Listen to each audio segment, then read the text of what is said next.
Hello hello साथीहरु, फेरि पनि तपाईहरुमा नमस्कार। म वीरेन्द्र रोकाया। धेरै लामो समयपछि तपाईहरुमा आज साथ हामी जोडिन पाएका छौं। खुसी लागेको छ। फेरि हामी धेरै लामो समयपछि हामी यस ललितपुर भन्ने ठाउँमा हामी आएका छौं है। हामी फर्स्टमा बस्ने भनेको यतै ललितपुरतिर हो, तर पनि हामीले यो ठाउँ छोडेर गएको तपाईको समथिङ कति वर्ष भयो, तपाईको 6 महिना जति बितिसक्यो हैन गाइस। अनि त्यसपछि यसो आज त्यही ठाउँमा आएर यसो जुन तपाईहरुलाई यसो अपडेट गराम भनेर के हैन। यसो यहाँ भतिज विशेष आउनको कारण भने के छ भन्दाखेरि हिजो भतिजको कोठा सार्नु थियो। अनि त्यहाँ कोठा सोठा सारेर हामी आज चट्ट अनि त्यहाँको रुमसुम मिलाएर हैन, अनि टक्क लाएर अब हामी हाम्रो रुमतर्फ लाग्दैछौँ हैन। अनि त्यहाँ अब यसरी हिँडेर किन गएको होला भन्ने जस्तो लाग्यो होला नि तपाईहरु। जुन यसरी हिँड्नको मेन कारण के छ भन्दाखेरि गाउँबाट एकजना बाजे आउनु भएको छ हैन। उहाँ बाजेलाई चाहिँ चट्ट भेट्नु छ आज। त्यसपछि त्यहाँ भेटेर अनि हामी बिस्तारै जानेछौँ घरतिर। अनि प्लस हामी चाहिँ के भन्छ, एकजना साथी चाहिँ फेरि उताबाट आउँदैछ है। यता खासै उतातिर चाहिँ हाम्रो साथीहरु कोही छैन, त्यही भएर अलि कस्तो नरमाइलो फिल भइरहेछ हैन। त्यही भएर यसो कहिलेकाहीँ यस केटाहरूलाई भेट्नलाई भए पनि हामी यतातिर आएर चट्ट यसो मनोरञ्जन गर्छौँ हैन।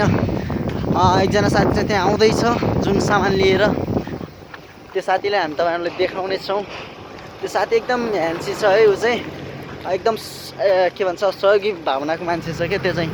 उसको चाहिँ अरूको सामान छुटेर ऊ बिचारा गएर ल्याइदिएर आउँदैछ क्या त्यो सामान। अब हामी त्यहाँ गएर चट्ट रिसिभ गर्नेछौँ। अब त्यो साथीलाई पनि देखाउनेछौँ है त। अरू त्यस्तै हो, के गर्नु गाह्रो छ। यस्तै गरी हिँड्यो बस्यो। देखा न मेरो टोपीलाई। ताउलाजा कपाल गरेर टोपी लगाएको छ है गाइस। ओहो ठिक छ गाइस, हामी जाँदैछौँ गाइस। साथी आउँदैछ है त्यहाँनिर, साथी जुन तल गाडीमा आउँदैछ। अब हामी जाँदैछौँ त्यो गाडी लिएर। हामी त्यो गाडीलाई रोकाउनेछौँ अनि त्यो के छ सामान, अनि त्यहाँबाट हामी लिएर त्यो घरमा जानेछौँ। त्यहाँ हुनुहुन्छ बाजे हुनुहुन्छ, दिदीहरू, अनि एउटा बहिनी छ, अनि एउटा भाइ छ। त्यहाँ भेटेर हामी चट्ट निस्किनेछौँ। ल गाइस फाइनल्ली पुगिसक्यो है। ल गाडी आइसक्यो गाइस। यही गाडीमा आछ है। ल हाम्रो साथी पुगिसक्यो यो हैन। एकदम सहयोगी भावना मान्छे लोकेन्द्र रोकाया है नाम चाहिँ। त्यसपछि के कहाँबाट आइसक्यो भन्छ यसो न। कहाँ लाग्यो तिमीहरु? हामी जान लागेको टोपी कस्तो छ? टोपी ताउलाचा कपाल गरेर टोपी लगाएको छ है गाइस। ल ऊ साथी चाहिँ गइसक्यो है त्यो गाडीमा। फेरि यहाँ सामान चाहिँ यही सामान लिएर आएर रहेछ हाम्रो भतिजले समातेको छ है। सामान चाहिँ यही हो गाइस। फाइनली हामीले सामान रिसिभ गरिसक्यौँ है। तपाईँले देखाइसकेँ मैले त्यो जुन सहयोगी भावनाको भतिज हैन, जुन मेरो भतिज पर्छ। ऊ चाहिँ फेरि आफ्नो सामान अलिकति रहेछ, त्यो सामान लिएर ऊ माथि रुम जाँदै थियो। अब त्यहाँ रुम पुगेर फेरि आउँछ हामीलाई। फेरि हामी उता फेरि जानेछौँ है। उतापट्टि यसो न आज घुम्न जाँदैछौँ। घुम्न त होइन, जो उतासम्म सँगै जाने भन्ने कुरा भइरहेछ। त्यो उता कहाँ के काम छ अरे।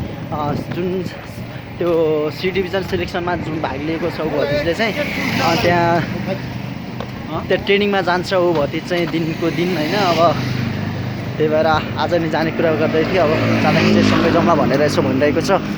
हामी मिल्यो भने सँगै जानेछौँ हो। यस्तै हो। के छ, कतिको मजा आइरहेछ भतिज यसो भन्न। भारी बोकिरहेको गरुङको भइरहेछ। गरुङको त यस्तै त हो नि, जिन्दगी गरुङको छ यार भतिज। यता नर्मल हो नि, यता केही फरक नै पर्दैन। यस्ता भारी त जीवनमा होइन, कति बोकियो भन्नु अरे क्या। यस्तो त बोक्न पर्छ क्या अरे। यस्तो अलिक दुःख नगरी सुखका दिनहरू आउँदैनन् भन्छन्। त्यही भएर मेरो भतिजले एकदम दुःख गर्छ। एकदम मेहनती भतिज हो है। भतिज एकदम मेहनती छ। जुनसुकै कुरामा पनि एकदम हम्मलो है। एकदम के केही कुरामा पनि एकदम सबै कुरामा एकदम पोजिटिभ थिङ्किङ गरेर मान्छे नै यही हो है गाइस है। एकदम ह्यान्सी पनि ह्यान्सी छ है। ओभर ह्यान्डसम हो यो। नेचुरल ह्यान्डसम हो अनुहार हेर्नु त गाइस, कति ह्यान्डसम छ यो मान्छे। भतिज थाकेर यसो भतिजलाई हेल्प गरिदिएर है गाइस। बिचारा गरुङको रहेछ, एकदम उल्टी छ।